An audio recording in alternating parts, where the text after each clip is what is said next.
সকালে উঠেই ফ্রেন্ডস একটু গন্ধ সন্ধ নিয়ে নাড়াচাড়া করতে বসেছি, কারণ এত গরম পড়েছে। স্নান করতে করতেই কি বলবো, তার ফ্রেশনেস চলে যাচ্ছে, সেজন্য একটু গায়ে গন্ধটা লাগিয়ে নিলে ফ্রেশনেস থাকে অনেকক্ষণ। সকাল সকাল দুটো বোতলকে বার করে সেই মিনিসো থেকে শপিং করেছিলাম, দুটো আগে বার করেছিলাম, চলছে, আর দুটো বার করেছি, কারণ স্নান করার পরেই যেন তো ঘেমে যাচ্ছে। সেই জন্য এই গরমেই মনে হচ্ছে 4টে ছোট ছোট যে বোতল কিনেছি সেগুলো সব শেষ হবে। মধুবন্তীকে একটা দিয়েছি, আমার কাছে একটা আছে, এই যে, আর মধুবন্তীকে একটু বড়টা দিয়েছি। আর এই যে দেখছো জিমিচু, এটা হচ্ছে সব থেকে প্রিয় সবাই, তাই জন্য আমি এটাকে না নিচে ঢুকিয়ে রাখি। কেউ কষ্ট করে নিচে দেখাবে না, দেখবে না, ইউজ করবে না। এটা হচ্ছে কি স্পেশাল দিনের জন্য ভীষণ ভালো। ওটা লাস্টবার রাজীব আমার জন্য এনেছিল। ডিওডোরেন্ট, বডি মিস্ট সবই ফুরিয়ে গেছে। এটা শেষ চ্যাটার্জির, এটা শেষ চ্যাটার্জির, এটা শেষ চ্যাটার্জির, এটা শেষ চ্যাটার্জির, এটা শেষ চ্যাটার্জির, এটা শেষ চ্যাটার্জির, কিন্তু আমি সবগুলোই মাখি। আর আমার মেনলি এই যে এটা বডি, আর এই যে মিনিসো থেকে হল করেছে এইগুলো, এই তিনটে আপাতত আমি লাগাচ্ছি। আমি শেষ চ্যাটার্জির এটা মাখতেও ভীষণ ভালোবাসি। এইবার নিয়ে এসছে রাজীব।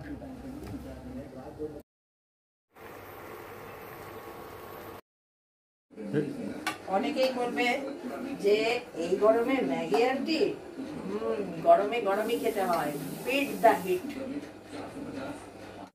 এই যে গরমে গরম খেতে হয়, এই কথাটা হলো আমার বাবার।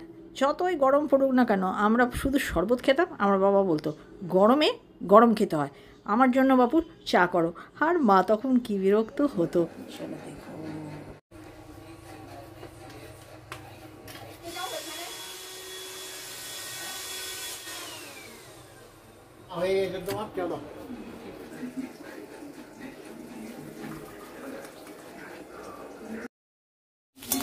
এখন আর কাঁচা আলু দিয়ে নয় ফ্রেন্ডস, আর সেদ্ধ আলুকেই লম্বা লম্বা করে কেটে উচ্ছের সঙ্গে দেওয়া হয়েছে, সেটাও ভীষণ সুন্দর লাগে।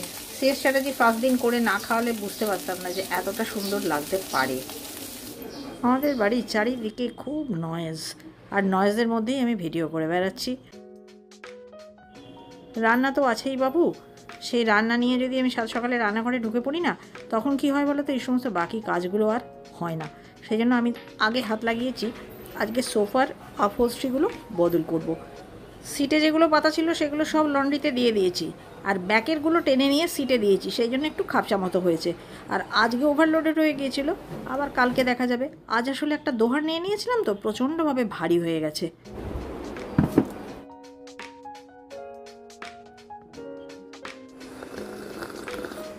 কি এলো গো, জিমির জিনিস না আমার জিনিস? আন্দাজ আন্দাজ কার তো। মধুবন্তীর একদিকের কলার বোন সেই বাচ্চাবেলায় ভাঙা, ও আবার তুলবে ওজন।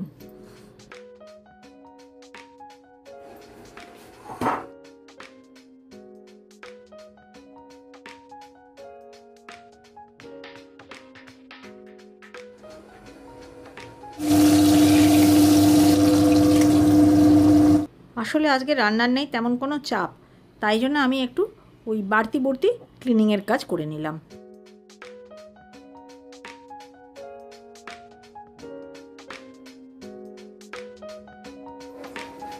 এই বোতলটা রেডি হচ্ছে সিএস চ্যাটার্জির জন্য। দেওয়া হয়েছে একটু লো সোডিয়াম সল্ট, একটা স্টিভিয়া, আর 1 চাকা লেবু, কারণ শুধু জল খেয়ে হিটের সঙ্গে লড়াই করা যাবে না, নুন চিনির জল খেতে হবে।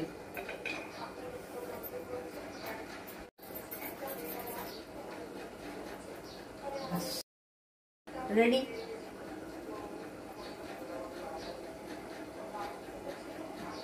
কি হয়েছে দেখে নিলাম, টেস্ট কেস ঠিকই আছে।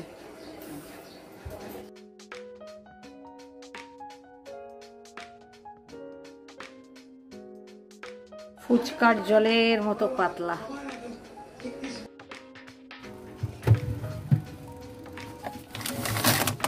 মোসাম্বি, তরমুজ এসব এনে এনে ঘরে জড়ো হচ্ছে। মোসাম্বি রস করা একটা চাপের, তরমুজ কাটা একটা চাপের।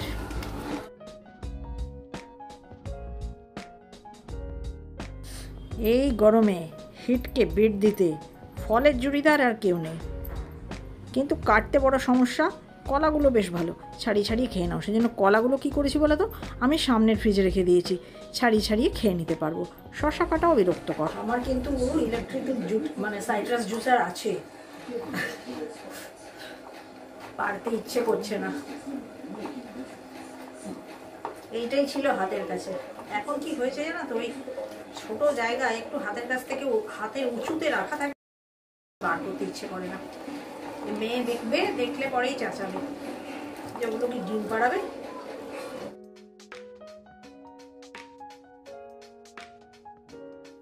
মধুবন্তী লাঞ্চে বসে গেছে, আজকেও একটু তাড়াতাড়িই বসেছে। আর ও যে সময় লাঞ্চ করছিল সেই সময় আমি জুসটা করে নিলাম। আজকে রান্না বলতে করেছি শুধু উচ্ছে আলু ভাজা আর আমাদের টাটকা মাছের ঝোল। আর কি কি রান্না রয়ে গেছিলো সেটা দেখিয়ে দিই। পোস্ত, আমের চাটনি আর মধুবন্তীর পাবদা মাছ, আর এই দুটো তো তোমাদেরকে সঙ্গে নিয়েই আমি করলাম। আর একটা জিনিস এই গরমে আমরা খুব খাচ্ছি ফ্রেন্ডস, সেটা হচ্ছে গিয়ে গন্ধরাজ লেবু আর দই। আজ রান্নাটা একটু ছোট থাকায় একটা সুবিধে হয়েছে যে আমি অনেক বাড়তি কাজ করতে পারছি, তাই আজকে আমার ওই ন্যাড়াবুচো ফ্রিজকে সাজিয়ে নেব। এটা জর্জিয়া, এটা কাজাখস্তান, এটা আবুধাবি, এই তো আমাদের দার্জিলিং। এছাড়া আছে একটা ডিজনিল্যান্ড। মেয়ে যখন ইউরোপ ট্যুরে গিয়েছিল তখন অনেক কিছু নিয়ে এসেছিল। এছাড়া বেশিরভাগই ওরই দেওয়া, যেখানে যখন যায় মেমেন্টো হিসেবে নিয়ে আসে। এগুলো হচ্ছে গিয়ে রায়ানের কালেকশন। সব মোছা হয়ে গেছে, আর দল ছুটগুলোকে এই দিকের ফ্রিজে সব লাগিয়ে দিয়েছি।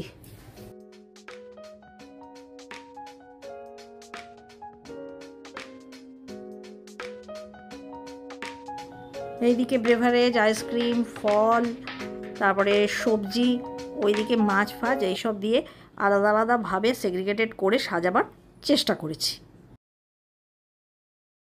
আর যত জলছুট জিনিসপত্র ওখানে লাগিয়ে দিয়েছি। এতক্ষণে ফ্রিজটা ভালো দেখাচ্ছে। গুড ইভিনিং ফ্রেন্ডস, চলো মধুবন্তীর ঘরে ঢুকি।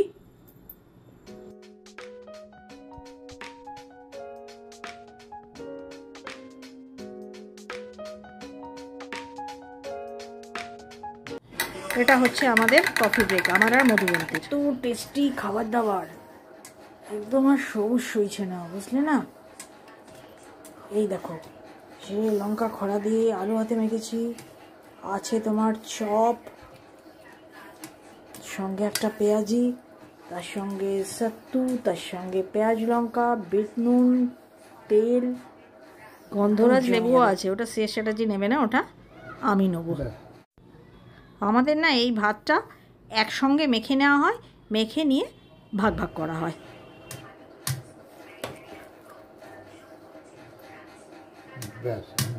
দেখতে পাচ্ছ 10:20 বাজে।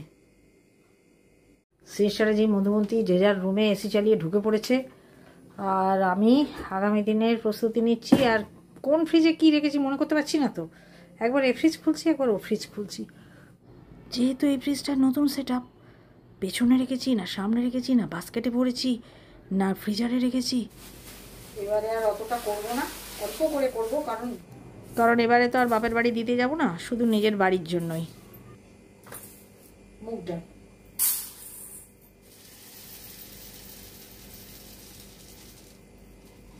এটা বিউলির ডাল। আলাদা আলাদা জায়গায় ভিজাবো, তার কারণ হচ্ছে কি দুটো টেক্সচার আলাদা আলাদা, আলাদা করে বেটে তারপর ভালো করে হাত দিয়ে হোক কি ব্লেন্ডার দিয়ে হোক ভালো করে একসঙ্গে ব্লেন্ড করে নিলেই ভালো হয় ব্যাপার। রাত থেকে ভিজিয়ে দিলাম, 6 থেকে 8 ঘন্টা ভিজলে ভালো হয়। চলো, শেষ হলো রাতের কাজ। পাখি সব করে রব, রাতি পোহাইলো, এবারে আমি করব কলরব।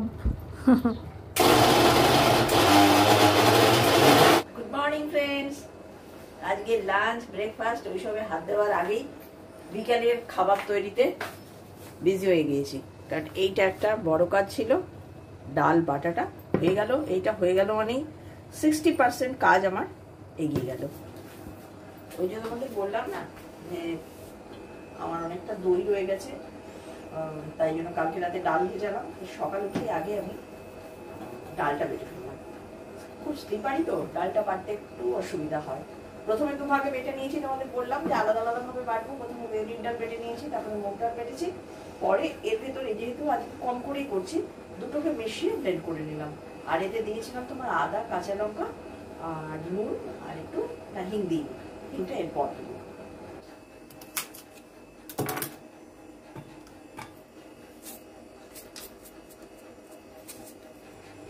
আগের দিন দই বড়া করার সময় এই দই বড়া শেখার গল্পটা করেছি কিনা মনে নেই, তো আরেকবার করে দিই। দই বড়া শিখেছিলাম আমি আমার বড় ননদের কাছ থেকে। তো বড় ননদ তো সেন্ট মাইকেলস, দুর্গাপুরে সেন্ট মাইকেল স্কুলের হেডমিস্ট্রেস ছিলেন। তো ওখানে তো বিভিন্ন কি বলবো ধরনের মানে সাউথ ইন্ডিয়ান টিচার ছিল, তাদের থেকেই হয়তো শিখেছিলেন। তো ও দই বড়া করতো এরকম বড় বড় একা খাতা। সেই সময় আমিও ওই বড় হাতা দিয়ে ফেলতাম। এখন আর আমি করি না। তখন তো ছিল অনেক বড় পরিবার, ওটা দরকার ছিল, এখন আর দরকার নেই। তারপর জলে ডোবাবে। এরকম প্রখর গ্রীষ্মের দিনেই তো মোটামুটি দই বড়া হয়। তো 4টে মতন বাজে, স্নান করে এসে উনুনে আবার আগুন দিয়ে দিয়েছি। আর দই বড়া বড় ফ্যামিলি, অনেকটা দই বড়া, সেরকম বড় একটা গামলা ছিল, ওই গামলার অতটা ডাল বেটে রেখেছি। আর শেষ চারে যে কি করেছে, ওর ভেতরে দিয়ে দিয়েছে খাবার সোডা। ওর খাবার সোডা বা মানে বেকিং সোডা আর কি, ওটার ওপরে খুব টান। ব্যাস যাবি কোথায়, বড়া ছাড়ছি আর হু করে তেল টেনে নিচ্ছে। আমি কেঁদে ফেলেছি।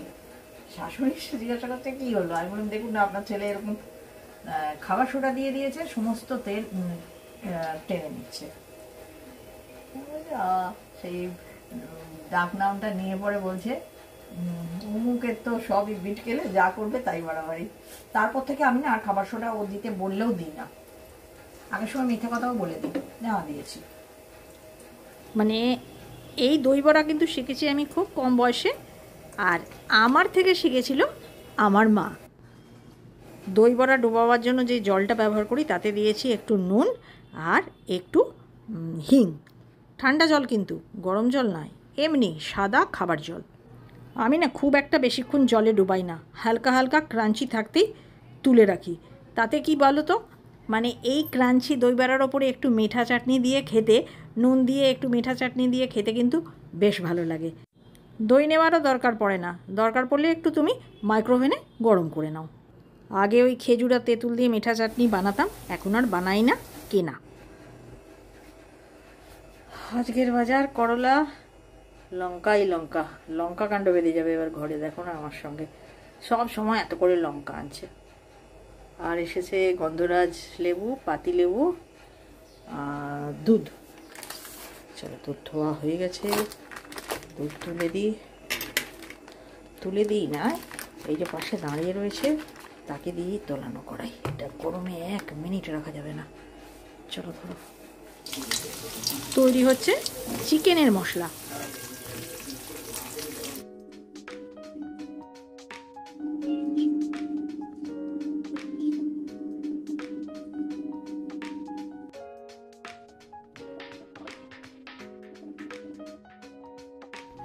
মশলাটা রেডি করে ঠান্ডা হতে দিলাম, পরে বাটবো।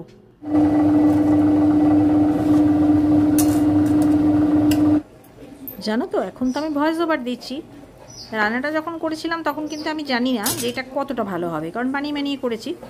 খেতে কিন্তু প্রচণ্ড ভালো হয়েছিল, শুধু না একদম অন্যরকম। এর মধ্যে এক্সারসাইজ করছে আর ঠান্ডা গরম জল খাচ্ছে, ঠান্ডা গরম লেগে যাবে ওর।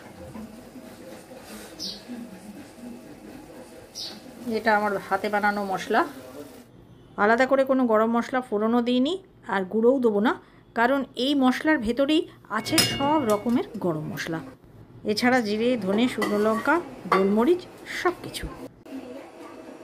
দেখলে তো কত সিম্পলভাবে চিকেনটা করলাম, শুধু মশলাটা আগে তেলে ভেজে তারপর বাটলাম। অপূর্ব সুন্দর একটা গন্ধ উড়েছে, কোনো পরিশ্রম নেই, কিছু নেই, কিন্তু টেস্টের একদম রদ বদল হয়ে গেল। তবে একটা নামকরণ করো, নিজে নিজে একটা বানিয়ে নাম দাও। সব মশলাটাই আগে ভাজা।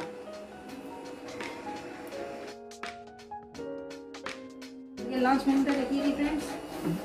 লাঞ্চ মেনুটা এই যে পেঁপে কুমড়ো ভাতে নুন সর্ষের তেল কাঁচা লঙ্কা কুচি দিয়ে মাখা। এই হচ্ছে নিম বেগুন,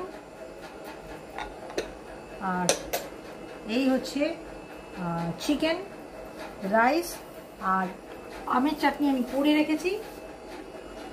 এইটা হচ্ছে আমের চাটনি, ওই জায়গারই পাউডারে করা তো তাই এরকম বিটবিটে কালার, খেতে খুব সুন্দর। আর এখানে আছে ওই যে চ্যাটার্জির ওই যে একটা মাছের ঝোল, আর একটুখানি লেফট ওভার রয়ে গেছে, সেটা হচ্ছে গিয়ে একটু লাউ পোস্ত, সেটা আজকে শেষ করে ফেলবো।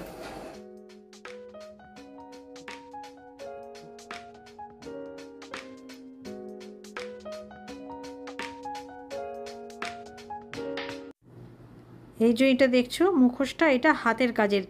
মধুবন্তী যখন কলেজে ছিল সেই মেলা থেকে কেনা, ওদের অবন মেলা থেকে। ভেঙে গেছে, মধুবন্তীকে কতদিন দিয়েছি যে একটু সারিয়ে দে, করে দিচ্ছে না। আর মধুবন্তী এইগুলো ভালো করে মোছামুছি করছে না, পুরো ধুলোয় ভরে গেছে।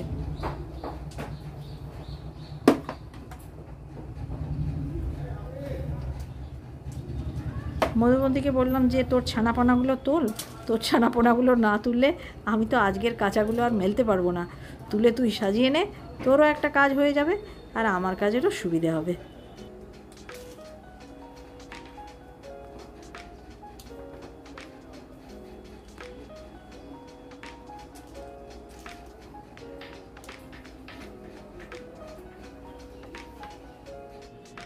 এই যে এই ফাটটয়টা, এটা কিন্তু অনেক বয়স, মধুবন্তীর থেকে জাস্ট 5 বছরের ছোট, ওর 5 বছরের জন্মদিনের।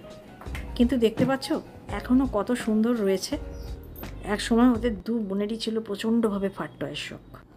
এই যে এই দামড়াটা, এই দামড়াটার পেছনটা এত বড় না, আমার দুটো ওয়াশিং মেশিনের কোনোটাতেই হয় না। এটাকে বাথরুমে বসিয়ে যেইভাবে পেট চান করায় সেইভাবে করাতে হয়, বছরে একবার।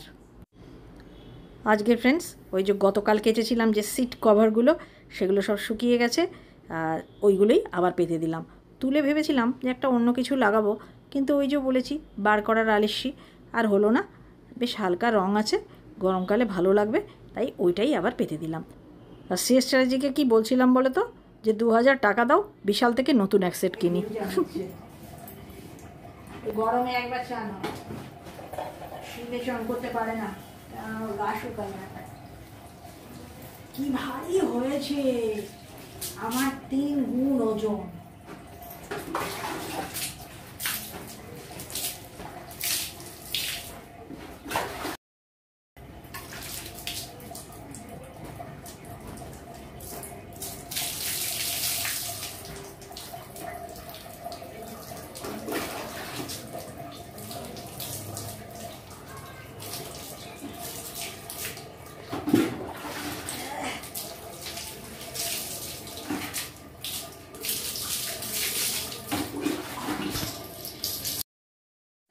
জানো, ভাবলাম কাজ শেষ হয়ে গেছে, আর অসময়ে চলে আসলো এরা ওই শাটার ঠিক করার লোক। ওই তলার বলগুলো থাকে না, ওটা খারাপ হয়ে গেছে। সবাই চান করে রেডি ছিল খেতে দেবো বলে। দেখো সময়টা 2টো মতো বাজতে চললো, কারোর খাওয়া দাওয়া হয়নি। মধুবন্তীকে শুধু খাবারটা বেড়ে ওই দিকের হলে দিয়ে দিয়েছিলাম, ও খাচ্ছে। আর সিএস চ্যাটার্জিরও খাওয়া দাওয়া হয়নি।